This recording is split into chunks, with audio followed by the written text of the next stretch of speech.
हरे कृष्णा। तो आज एकदम सरलता से समझ लेते हैं एकादशी यानी कि 11 का व्रत पालन करने की सही और सरल विधि।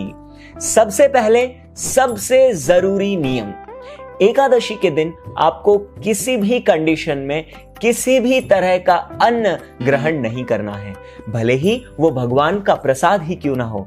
क्योंकि शास्त्रों में एक बहुत ही सुंदर कथा का वर्णन आता है जिसके अनुसार एकादशी के दिन सभी प्रकार के अन्न पर पाप पुरुष यानी कि सभी तरह के पाप आकर विराजमान होते हैं और हमारे अन्न खाने पर वो पाप भी हमारे अंदर चले जाएंगे। तो समझ लेते हैं कि क्या खा सकते हैं और क्या नहीं। कोई भी तरह का अन्न, गेहूं, चावल, ओट्स, मकई, जौ, बाजरा आप नहीं ले सकते। कोई भी तरह की दाल नहीं ले सकते। सभी तरह के फ्रूट्स, ड्राई फ्रूट्स आप ले सकते हैं। सभी तरह के मिल्क प्रोडक्ट्स जैसे कि दूध, दही, छाछ, लस्सी, मक्खन, पनीर, घी या तेल भी आप प्रयोग में ले सकते हैं। कोई भी तरह की शुगर यानी कि नॉर्मल शक्कर, मिश्री, खांड, गुड़ आप प्रयोग में ले सकते हैं। मखाना, साबूदाना, मूंगफली ले सकते हैं। यानी कि समझ लीजिए जिस तरह से आप नवरात्रों का व्रत रखते हैं ना, बस उसी तरह से। आटा लगाने के लिए आप राजगिरा, सिंगाड़ा, मुरैया, आलू, कुट्टू आदि को यूज कर सकते हैं। सादा नमक की बजाय सेंधा नमक और काला नमक यूज कर सकते हैं। रेगुलर मिर्ची, काली मिर्ची, अदरक, हल्दी ये सब मसाले भी आप यूज में ले सकते हैं, लेकिन ध्यान रहे कि आपकी वो रोज प्रयोग में आने वाली मसालेदानी में से ना हो, क्योंकि उसमें अन्न मिक्स हो सकता है।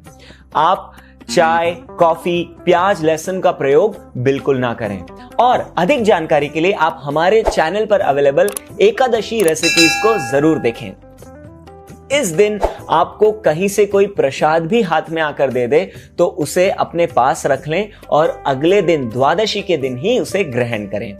इमरजेंसी मेडिसिन हैं तो आप खा सकते हैं। और देखिए, महीने में सिर्फ 2 दिन की ही तो बात है और इस तरह से आपके जो रेगुलर खाने का जो मेन्यू है उसमें एक चेंज भी आ जाएगा। आप सोचिए, भक्त तो निर्जल यानी कि बिना पानी पिए, सजल यानी कि सिर्फ जल पीकर या फिर सफल यानी कि सिर्फ फल खाकर भी एकादशी का व्रत रखते हैं। चलिए, खाने पीने की तो बहुत बातें हो गई, अब आगे बढ़ते हैं। एकादशी को माधव तिथि कहा गया है क्योंकि यह तिथि भगवान कृष्ण को सर्वाधिक प्रिय है। भगवान स्वयं इस तिथि में निवास करते हैं। किस तरह, आप एक एग्जाम्पल से समझिए। बाहर जो कंपनीज होती है वो कुछ समय के लिए डिस्काउंट्स देती है, कभी कभी एंड ऑफ सीजन सेल निकालती है जिसमें क्या होता है, महंगे महंगे कपड़े, शूज, ऐसी चीजें बहुत सस्ते में मिल जाती है। तो इसी तरह यह तिथि भी पूरे पखवाड़े की सबसे इंपॉर्टेंट एक भगवान का दिया हुआ डिस्काउंटेड दिन है, जिस दिन हमें सेम भक्ति करने का सैकड़ों गुना फल मिलता है। तो हमें क्या करना है, ध्यान से सुनिएगा। भोग चिंता त्यजी, हरि नाम भजी। अपने भौतिक कार्यों को कम से कम करके स्पिरिचुअल एक्टिविटीज को बढ़ाना है।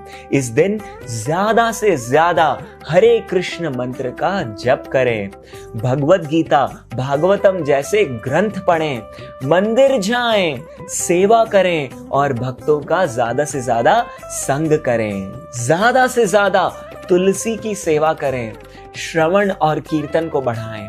और ध्यान रखें, ये व्रत हमें कोई पुण्य कमाने के लिए नहीं, बल्कि अपनी कृष्ण भक्ति को बढ़ाने के लिए करना है। तो इस वीडियो से अगर आपको महत्वपूर्ण जानकारी मिली है तो इसे लाइक करें और हरे कृष्ण संगा चैनल को सब्सक्राइब करना ना भूलें। हैप्पी एकादशी, हैप्पी फीस्टिंग, हरे कृष्णा।